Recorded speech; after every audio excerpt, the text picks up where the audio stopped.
What up, guys? Welcome to the Son of Wonder. Batman Day is upon us, one of the greatest holidays of all time because of whom it celebrates, the awesome and great superhero Batman. So I thought it would be very prudent to do a Batman movie, all theatrically released Batman film ranking.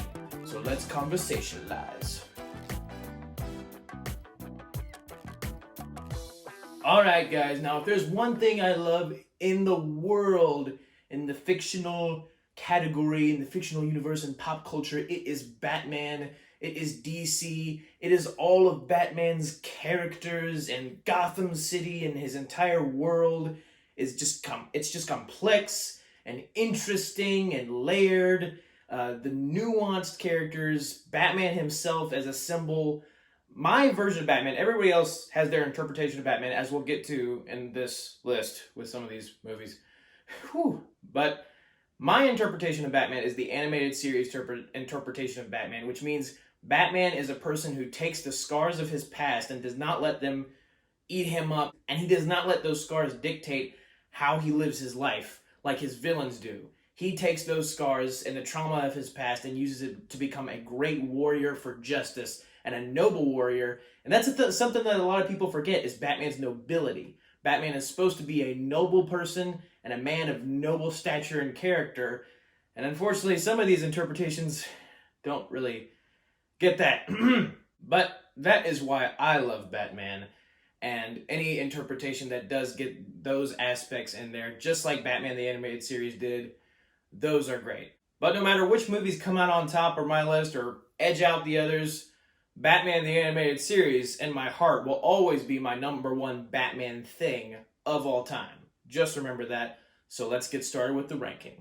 Coming in at number 12, it's the movie that every other person on the planet, if they were making this list, they would also put this movie at the bottom.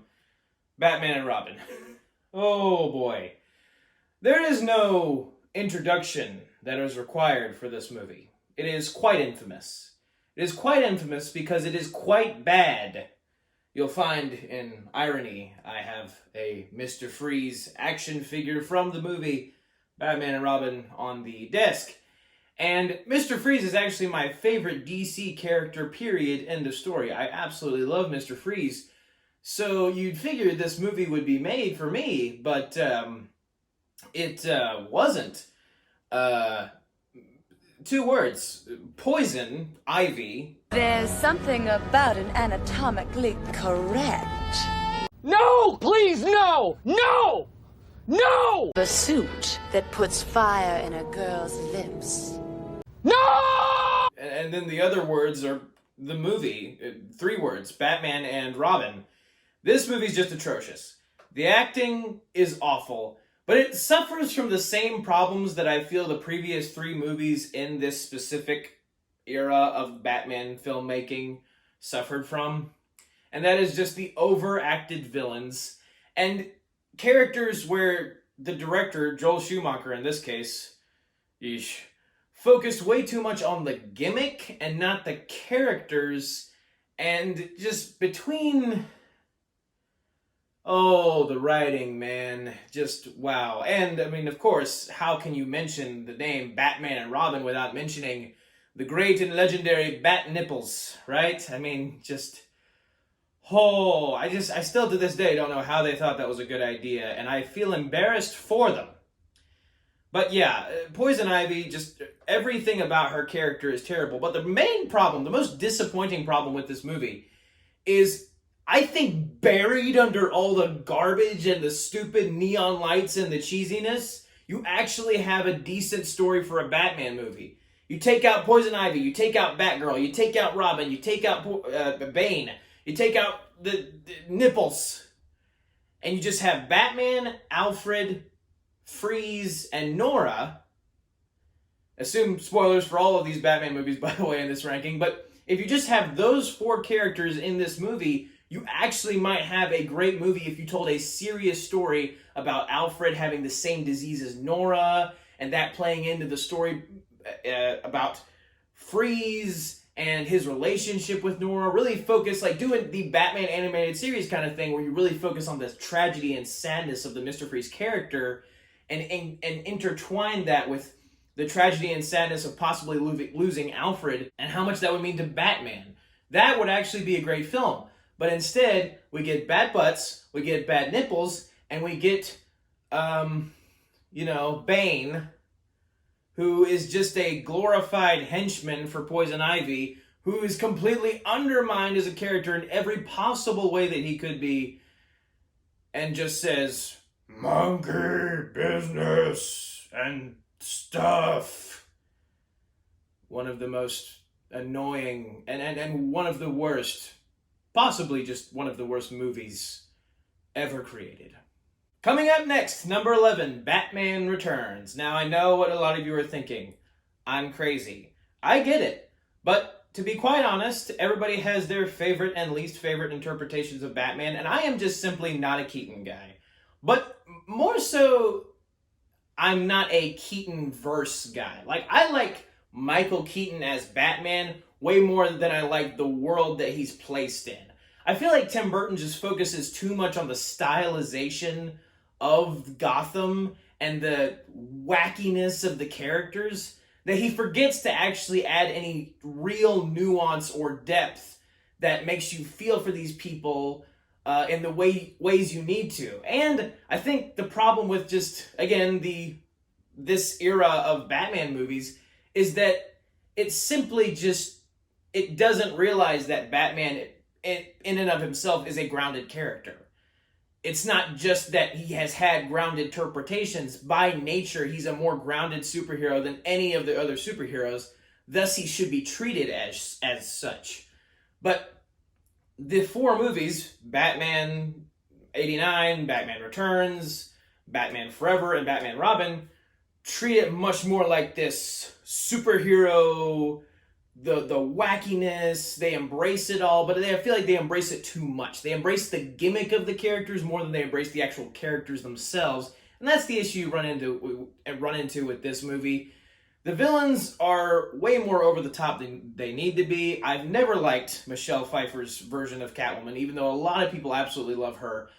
I just don't... It's not comic accurate, first of all, like, at all.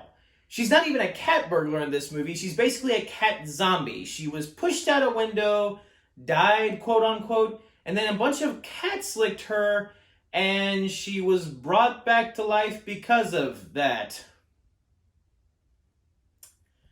I don't get it, but there you go. Yeah, that's such a stupid concept for me. She's a cat zombie. I don't get it. Batman himself, just like the first Keaton movie, there's not a whole lot of depth to him. He's trying to pursue a relationship with Catwoman, which makes you fear for his sanity, considering how crazy she is, even though she shouldn't be. And then you have Penguin on top of it, who, I mean, he's definitely a bad guy. He's not Penguin. He's a sewer rat dressed up like Penguin. And it's just, again, over-the-top interpretations. The story just isn't compelling. I don't really feel anything when I watch the ending climax of the film to see how Batman and Catwoman's relationship is going to go. Like, sure, I want them to be together. I guess. Well, no, not really. She's crazy. So, yeah, it's just, none of the storylines work for me fully. And I simply don't like this film. Now, this is where things get a little hairy in the ranking. The next few movies I could probably move around quite a bit because I'm not really sure exactly where my placements lie on each of them. But the next movie in my list, number 10, is Batman Forever. Now, I do think that there are some I say redeemable.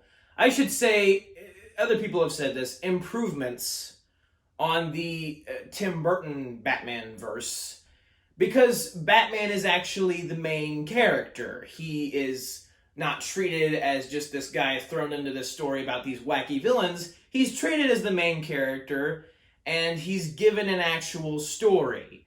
The problem with that story is that it is, accompanied by neon lights, bat nipples, a girlfriend who's way too much a girlfriend and not enough of a actual character that has her own stakes in the story, which is again something that's also a problem in Batman '89, and neon lights and Tommy Lee Jones as Two-Face, who is basically just a Joker light.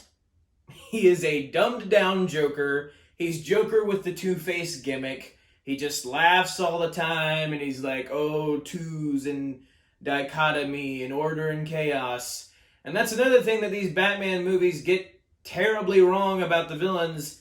They just don't do their motivations correctly at all. Not just as Batman villains, but as characters.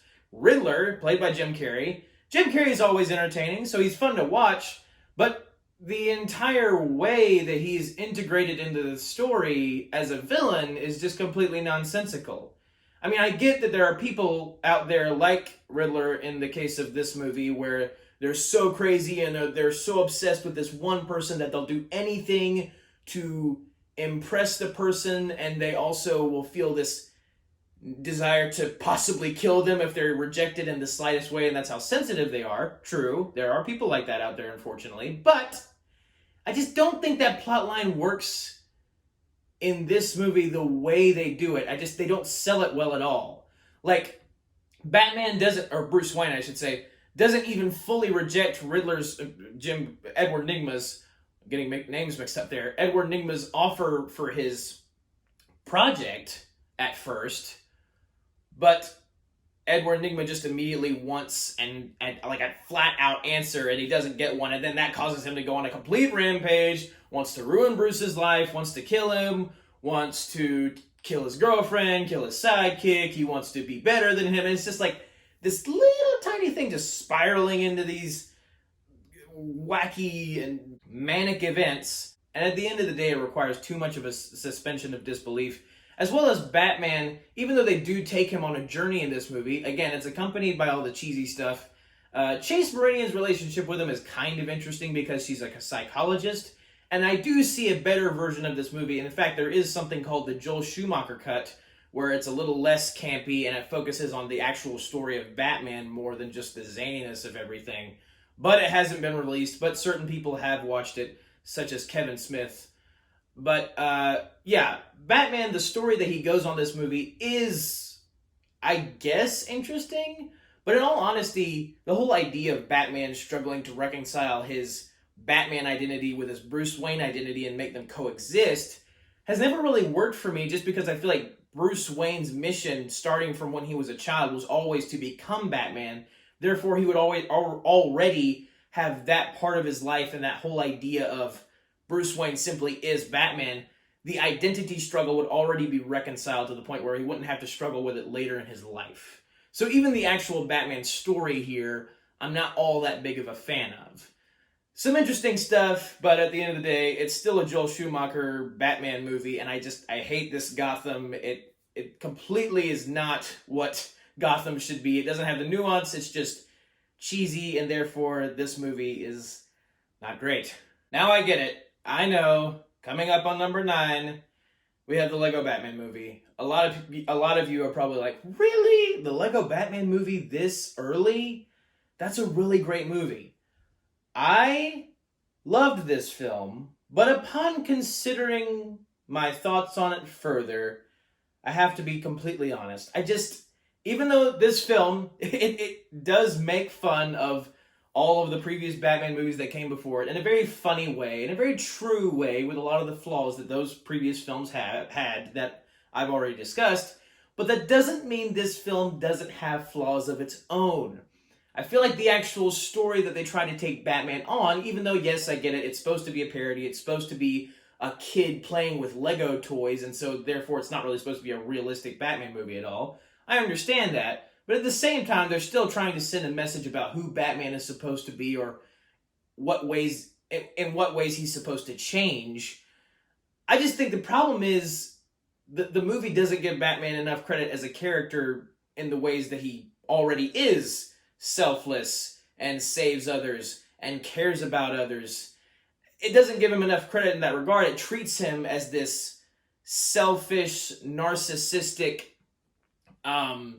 person who, yes, he cares about Gotham City, but he's just so consumed with himself, and he's also just he treats Robin like he can just throw him wherever he wants, throw him in any kind of situation, and just not care about his well-being and all, and different things like that. And I don't find that respectful to the actual Batman character, who does care about Robin. Yes, he does end up putting him in dangerous situations, but not to the point where he's like, oh, well, he's just expendable, I can do whatever I want in this situation, I can put him in any kind of dangerous thing I want to. He's very, very mindful of Robin's safety in the comics and shows and movies usually. So there's that, and then there's just the whole message of the movie where they're like, oh, it doesn't take a Batman, it takes a village. And I find it very odd that for a Batman movie, even if it is a parody, I find it very odd for a Batman movie for the message of the film to be, oh, it's not really about Batman, and it doesn't take a Batman to stop all this evil happening. It just takes a village, a bunch of people working together. Oh, isn't that sweet?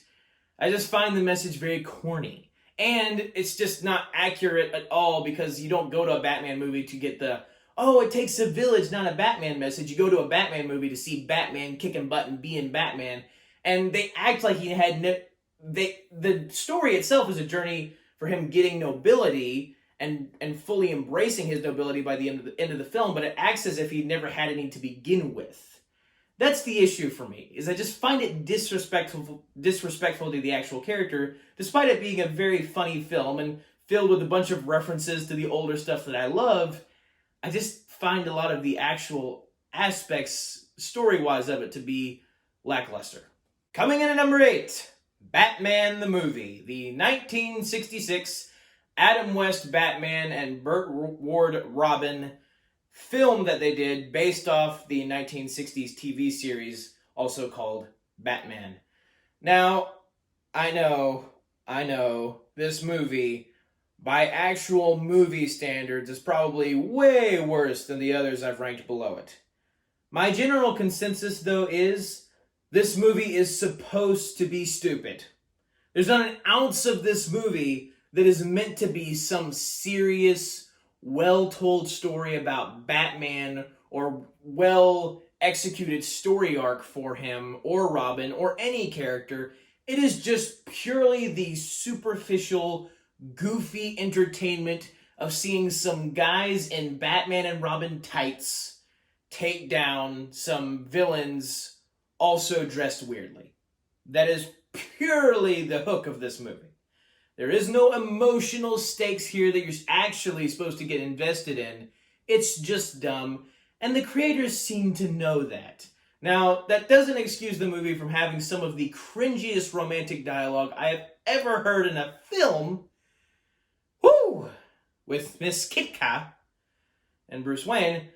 But I grew up watching this movie as a kid, so I probably do have a little bit of nostalgia bias for it. And it's just a very fun movie to watch. It's entertaining. It's very stupid. The riddles that Riddler makes are dumb, but because of that, it's a fun movie to watch.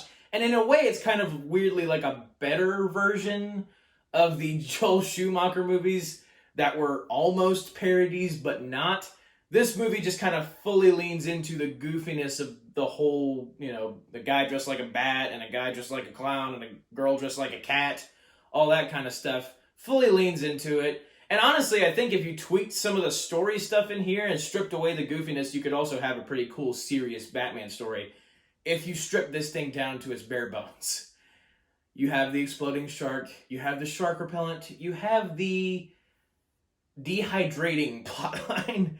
But none of it is not entertaining. It's all very fun. There's tons of moments in this movie that are memorable just for how goofy they are. Adam West, I've always appreciated his role as Batman. To me, he is the first official live-action Batman. So I'll always respect him as such. I know my dad did for sure. He loved Adam West Batman. And that Batmobile is sick. And again, riddles and the villain plots and stuff. It plays like a fun old movie. It plays like just a fun, nostalgic film, kind of in the same way that maybe other live-action Disney movies would, that maybe don't have the actual best well thought out plots, but they're just fun movies to watch. Number 7, Batman 89, the movie that started all... Actually, the one before this was the movie that started all theatrically released Batman films. This is the movie that started all serious theatrically released Batman films. I mean, Batman Forever and Batman and Robin definitely aren't really serious, but you know what I mean.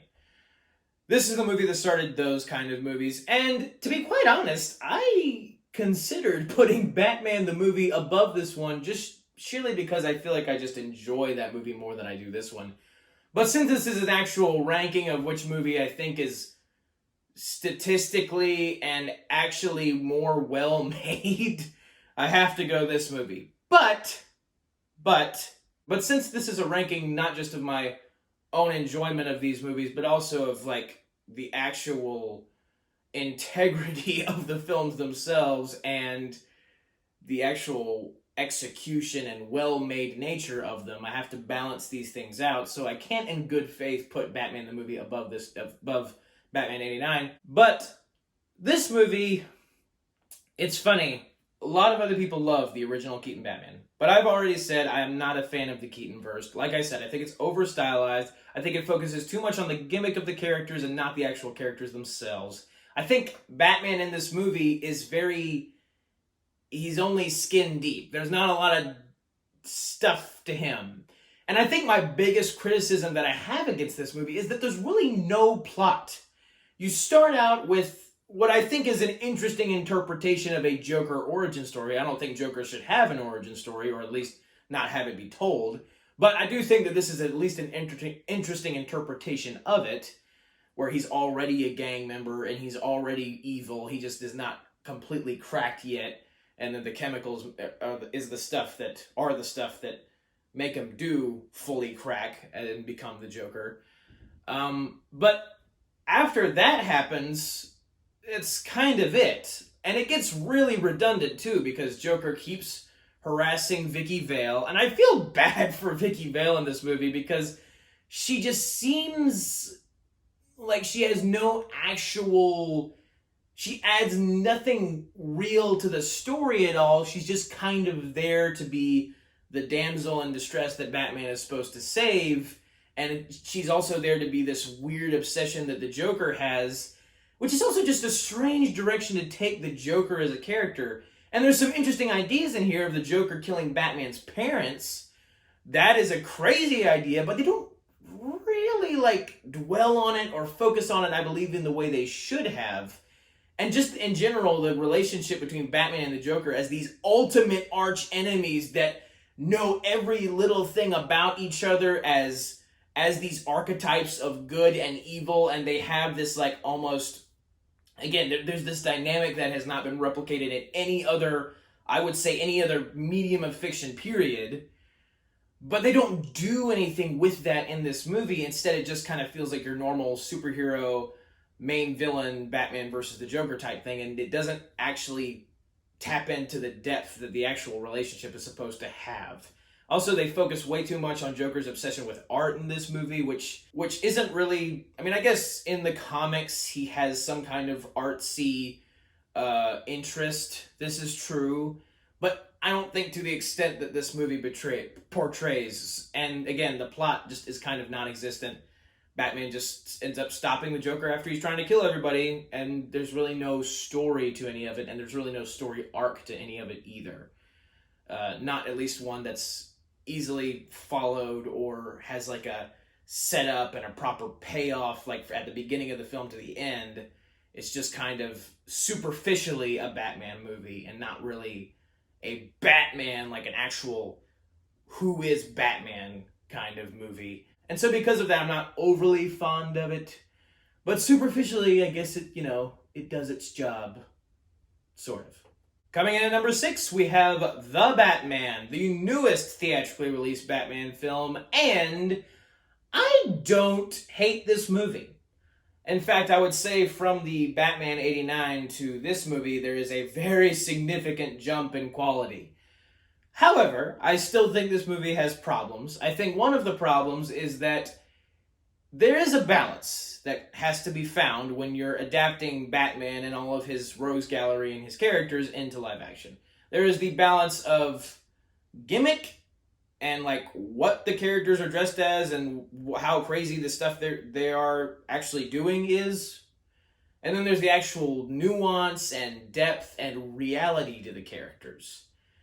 Unlike the previous Batman movies I've talked about, where they've focused too much on the gimmick of the characters and not the actual characters themselves, I feel like this movie almost goes the complete opposite way with it, where they focus a little too much on the realism and the character part of it than they really do the gimmick, to where there's a danger of these characters not even really feeling like comic book characters or just characters in general. They just kind of feel like your everyday crazy, you know, there's this serial killer, he's nuts, he has kind of a riddle gimmick, but barely. And there's this girl who happens to like cats and wears a ski mask that happens to resemble cat ears. And the only character in it that actually follows their motif through to the end is Batman. So again, I feel like it almost takes too much away from the gimmick aspect, and to the point where it ends up not feeling like the characters that we know and love.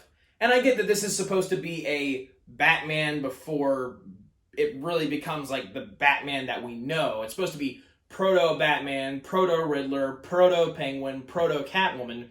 But I think as a side effect, it does feel a little like, okay, this kind of feels like just a movie and not a Batman movie in some aspects.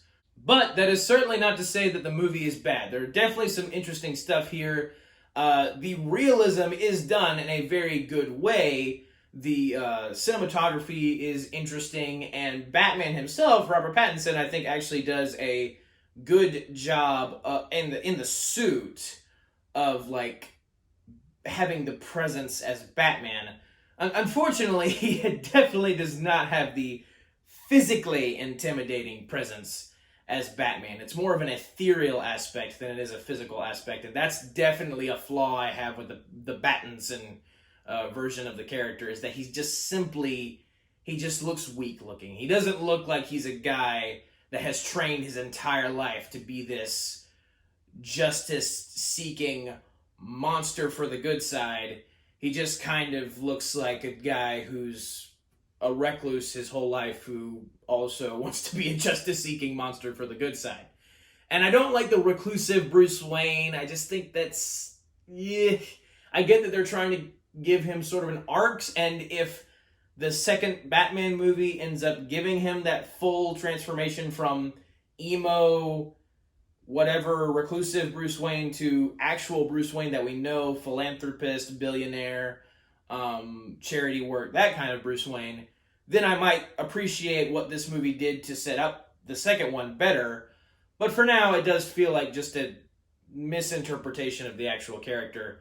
But the story is interesting. I do think the resolve is a little weak at the end for the stuff they set up. Like, I don't think all of the things with Riddler and like unmask the truth and this is all lies leading to the city getting flooded, like I don't think those plot lines really relate to one another. And I don't really find the Batman-Catwoman relationship all that compelling either. But the Gordon stuff is interesting, and I like the relationship stuff, like the resolve of the relationship between Bruce and Alfred. And the, again, Batman has a presence. You feel it every time he walks in a room, like everyone is scared of him. Everyone is frightened by like, oh my gosh, it's Batman, what are we gonna do? And Riddler himself also has a very manic and maniacal portrayal that sometimes feels like an evil game show host, and that is what he's supposed to feel like. And it's just an intriguing world and interpretation of Gotham in general. So those are the props I can give it for sure. This movie is not bad. It's just, I don't think it's great. 5, Batman v Superman: Dawn of Justice. Now, I probably should have mentioned at the beginning of this video, the Justice League movies would not be included because they're not really Batman movies. They don't actually have a story arc, a full-on story arc for Batman in those movies. Not that the Batman 89 movies have one either, but I won't be including the ensemble films, but I feel like Batman v Superman is a Batman movie for all intents and purposes. In fact, I think it focuses way more on the Batman side of things than it does the Superman side of things. And a lot of people don't like this movie at all. One of the main reasons people don't like this movie is Martha! Oh, save Martha! People hate that. People rag that till the day is long, or whatever the expression is. But I, for one, love this film. I specifically love the Ultimate Edition, not the theatrical cut. I rewatched the theatrical cut not too long ago, and I was thinking to myself, I'm like, there are some crucial plot points that are missing from this movie that are required to understand the actual story of the film. And without them, without the ones that are covered in the Ultimate Edition and the extended edition of this film, which is the one I love, it doesn't feel right. But the Ultimate Edition itself, I think, is a very complex and well-told story about these DC characters. And that's another thing I love, is that Zack Snyder, I genuinely love his vision for DC because he unashamedly made each character their character. He didn't try to take away one of the elements from the comics that made them who they were in both character or gimmick. He was able to balance them out in a way that I felt was very compelling, and how you should integrate these characters into live action films. It was unashamedly, he was Batman and Superman and Wonder Woman and Doomsday and Lex Luthor, but they still feel like people that you can get behind in terms of story and characters you can get compelled by. Now, I do think that Lex Luthor is a misinterpretation of the character. I think the actual motives and why he's doing what he's doing and the complex aspects of his character are accurate and very interesting. I just think that Jesse Eisenberg as Lex Luthor was probably not the best casting choice for when you actually look at how Lex Luthor is supposed to be in the comics, what he's supposed to look like, how he's supposed to act. He's more like many people have said this, he's more like a Riddler or a Joker-esque type character in this movie than he really is a Lex Luthor. But still, he does his job at being this maniacal, evil bad guy who's obsessed with Superman in this very dark way, or at least was obsessed with killing him. And he has such a complex idea on how to do all of that. And Batman himself, I, for one, am an absolute Batfleck advocate. I love Batfleck. I don't like it when Batman kills people normally. Keaton killed people. I wasn't a fan of that. But I think in this movie, they do it in a way that's like, this is a 20-year-old jaded Batman who's experienced Harvey Dent becoming Two-Face, Jason Todd dying, all sorts of the trauma that we know from the comics has happened to Batman at this point. And so you can understand a lot better why this Batman leans more on the I kill the bad guys now aspect at this current time frame, because he's had all that horrible stuff happen to him before. And I feel like they set up the conflict between him and Superman really, really well, setting up why Batman feels so jaded and so cynical and so cold toward the idea of this super alien coming to Earth, and the dangers how dangerous he is, and the more dangers that he could cause. And then you have Superman's side of things, where he feels like the victim in the story almost. He feels like he didn't do anything wrong, but everybody else is just throwing blame at him constantly, and he just feels too emotionally affected by that. And of course, this is all playing into Lex Luthor's hands. So I feel like it's a very complex story that is told in a very interesting way. And Batfleck gets some kick-butt action in this movie. Good gosh, and he's physically imposing as Batman. It's not like Battinson, where like he's in his tower and he looked like he hasn't eaten in a week or scratched out a month. This Batman lifts weights and is jacked and does a bunch of detective and science stuff, and they incorporate more aspects of the character of who he actually is than other Batmans have, and I love that, and I love this film. Moving on to number 4, Batman Mask of the Phantasm. Now, this is a theatrically released Batman movie that is based off Batman the Animated Series that was released in theaters in the 90s. And because it is based off Batman the Animated Series, which I established at the beginning of this video is my number 1 Batman anything, of course, this movie is going to be very high in my ranking. This is the perfect interpretation of Batman, like, just hands down. There is no competition whatsoever. No other Batman, I don't even think probably any of the Batmans in the actual comic books have gotten the interpretation of the character more down pat than this interpretation does. It is Kevin Conroy Batman against Mark Hamill Joker and another villain thrown in there that is also an insanely a major source of compelling storytelling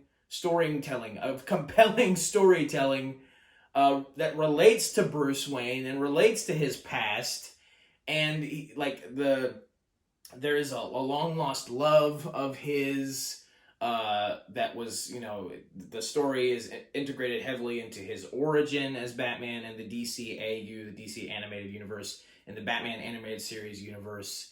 And you see how that affects him emotionally. You kind of see his regrets and what he wishes his life might be. And that's the best part of this movie, is like, that he has the mission. That he will never not be Batman at heart. But you also see that he has other desires than just being Batman. It's not just as simple as, oh, I want to stay Batman for the rest of my life. He has things that were unresolved in his past that he wishes were resolved. He has relationships that he wished were carried out through to the end. And it's partially because of those relationships not being carried out that he ended up becoming Batman in the first place. And of course you have Mark Hamill Joker as the best possible... I do love Heath Ledger. I'm going to say it. The best possible interpretation of the character. Mark Hamill Joker just has the sinister aspect. He has the zany aspect. He has the deep, complex relationship with Batman as his arch nemesis, the ultimate archetype of evil that he is. All of it is here. It's basically everything you want from a Batman movie in less than an hour and a half, which is really surprising and means that this movie is very, very well done. But top 3, we all know it. Dark Knight trilogy coming in at number 3, Batman Begins. This is inevitable. In the words of Thanos, I am inevitable. I'm definitely inevitable when it comes to my Batman rankings, because you can always bet your bottom dollar what's going to be my number 1 for sure, and probably my top 3 as well. It's always going to be the Dark Knight trilogy. That never fails. This is probably going to remain the best possible live-action interpretation of the character.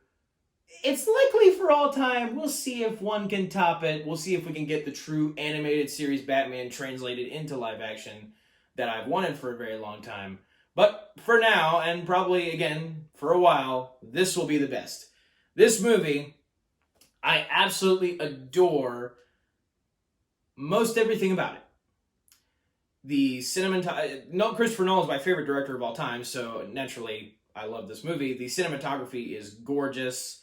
The way it tells the actual origin story of Batman, him spending 7 years with criminals, learning how they think, then training with Ra's al Ghul, who ends up becoming an insanely great nemesis for him later. He trains in the ways of the ninja. That's what the Dark Knight trilogy in general does really well, and it's an aspect that previously it wasn't really focused on, was the ninja aspect of Batman. The aspect of Batman that really said that he is like a ninja. He is mysterious and theatrical. And another thing that this movie does so well is it establishes exactly what Bruce Wayne's mission is going back to Gotham once he's figured out who he really is and who he's really supposed to become. He has it dead set in his mind, like, I need to be something terrifying that will strike fear into the hearts of criminals, but also be a symbol for justice. something so ethereal and such a symbol that even if I die, someone else could take my place. And that was the whole point of Batman, and is the whole point of Batman. He's supposed to be this noble archetype for justice in the form of a fearful creature, but used for good, used to strike fear in the hearts of bad guys, but bring hope to the rest of the innocent civilians. And this movie nails the actual point of Batman itself, and from here on out, you just have phenomenal acting from Michael Caine as, like, these A-list actors. Michael Caine as Alfred, Morgan Freeman as Lucius Fox, Christian Bale as Batman, even though I guess he wasn't really A-list at the time of making this movie. But after that, you have insane Liam Neeson as Ra's al Ghul. Like, he is like the best Ra's al Ghul. I even like him better than the animated series interpretation of Ra's al Ghul. That's how much I love Liam Neeson's portrayal of this character, because he plays him with this friendliness. That he doesn't really seem like your typical bad guy who's always gloating over Batman and always is talking about how he wants to kill him and he's so evil and all that. He's not an over-the-top bad guy. And that's what makes him stand out among all the other Rose Gallery, especially in the movie, because most of the villains in these movies, especially after rewatching them all recently, are over-the-top, crazy characters, whether they're realistic crazy or not realistic crazy. But Ra's al Ghul stands out amongst them all because he's serious, calm, and collected. And then you have Scarecrow, Cillian Murphy playing Scarecrow, and Cillian Murphy's just able to emote with his eyes. Like, he has the scariest looking eyes, especially when he's in the mask. And he's like literally like the perfect casting choice for Jonathan Crane. So again, everything about this movie is awesome. The plot itself is awesome. Batman fully embracing the nobility that his father had, carrying that out as this new caped crusader coming to Gotham. I love it so much. Coming in at number 2, though, The Dark Knight Rises. Now, a lot of people want to hate on this movie. A lot of people want to say that it has plot holes, and that it has plot holes, and that it has plot holes. A lot of people want to say a bunch of different things. That the story is not great, and Bane is over the top, and all that stuff. I disagree. I disagree thoroughly. Because this movie is, to me, is like probably the, maybe not the best, but like it is 99% the best version possible of the ending for this whole story. The ending as the cap off to the trilogy, the Dark Knight trilogy. The only thing that I do not like about this movie is probably the way Bane is killed. He is kind of killed in a way that is just kind of, oh no, he's dead and then we're done. It's not really a ceremonious ending for such a compelling character. It's just, we're done. But it wasn't entirely necessary for the story that he had one at that moment, and that's why I let it slide. So it's barely a criticism. Everything else, though, is gold, because Bane, in this movie, Christopher Nolan fully redeemed the atrocity that was Batman and Robin Bane, and he made a Bane that was sinister, and again, he was carrying out this mission that he felt was fully necessary to carry out. He flat out calls himself, I am necessary evil. And again, the voice that Tom Hardy uses is absolutely incredible, and it's very unique. There's no other villain voice like it. The Bane voice is just the Bane voice and no one else's. And the lines that Nolan gives him are, one, very quotable. Like, I quote the "for you" line a lot. And again, just they give Bane the proper intelligence. They give Bane the strength and physical presence. Like, when he jumps down or hits someone, it feels like you yourself as the audience are getting punched in the face. It is awesome. And I think another thing that makes this movie so compelling is that Batman, before this film, he's been a relatively invincible character.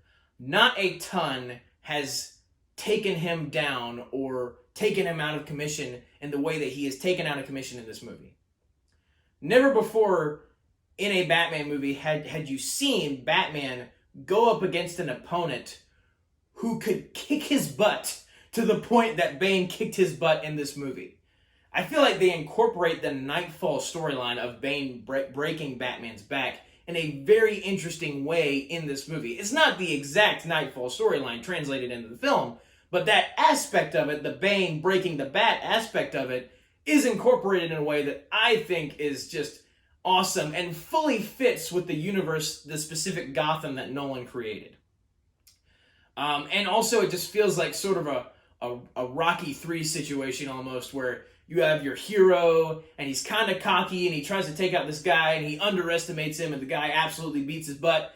Then, after some more training and a better focus on what the hero really wants, the hero comes back and then takes the bad guy out with a vengeance, because Batman is vengeance, or he's more like justice. With justice, Batman takes it down Bane in the light. That's the best part, is that he's defeated in the night, but he rises in the light. And the whole point of the story is that. It's the Dark Knight rises.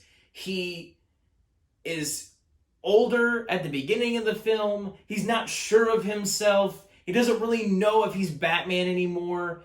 And it takes a beatdown that Bane gave him to bring him back to the shadows so he can emerge back in the daytime and be the true hope for Gotham City and the true symbol that he was always meant to be. It's such a great payoff to what was set up at the end of The Dark Knight about Batman and Gordon having to lie about what Harvey Dent did. And like there are serious consequences about that lie, for that lie. Like the lie ends up being, like, in a way, one of the greatest villains of this film. And it basically gives Bane the perfect alibi he needs to put Gotham as like Gotham's soul in the palm of his hand, basically. And, you know, of course, like, Bane is shocked when Batman comes back. And once the truth is out, Batman has nothing else to hide. And so he becomes the symbol that he was always meant to be. And he becomes the hero. Like, he starts out getting chased at the beginning of this movie, but he becomes the hero. And that's what I love about this movie. And Batman's sacrifice is ultimate and amazing. And Batman, that's the kind of guy he is, that he would sacrifice himself in that way. And not live to take any credit for it, even if he did possibly survive. But this movie needs no introduction. I love it so much. But coming in at numero uno, the coup de grace of every Batman interpretation up to this point. Actually, most of them I would just rather not exist, and we'd just be left with this one, The Dark Knight. There was no question ever about this movie becoming number one as the Batman ranking. No question about it. Dark Knight was always going to be number one because it is the perfect live-action Batman movie. Batman is noble, but he's also conflicted. And the best thing that this movie does is give Batman the ultimate archetype for good. He gives Batman against the ultimate archetype for evil, the Joker. And it treats that relationship with the respect that relationship deserves. It's not just your typical bad guy versus good guy. It's not just your typical superhero versus supervillain. It's literally order versus chaos, light versus dark, good versus evil. All of the epitome of light and the epitome of bad, the epitome of good and the epitome of bad, clashing in this epic battle for this domain of the city. And you have Gordon incorporated in there in such a compelling way, trying to help Batman out. Because basically all the good guys' motivation at the beginning of the film is the same.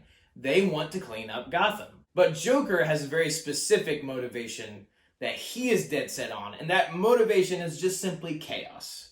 There is no method to his madness. Yet there is. It's kind of an even Steven there. And you also have Two-Face incorporated into this, and it's amazing that they were able to do that because Batman and Joker are represented as two sides of the same coin in this movie, so to speak.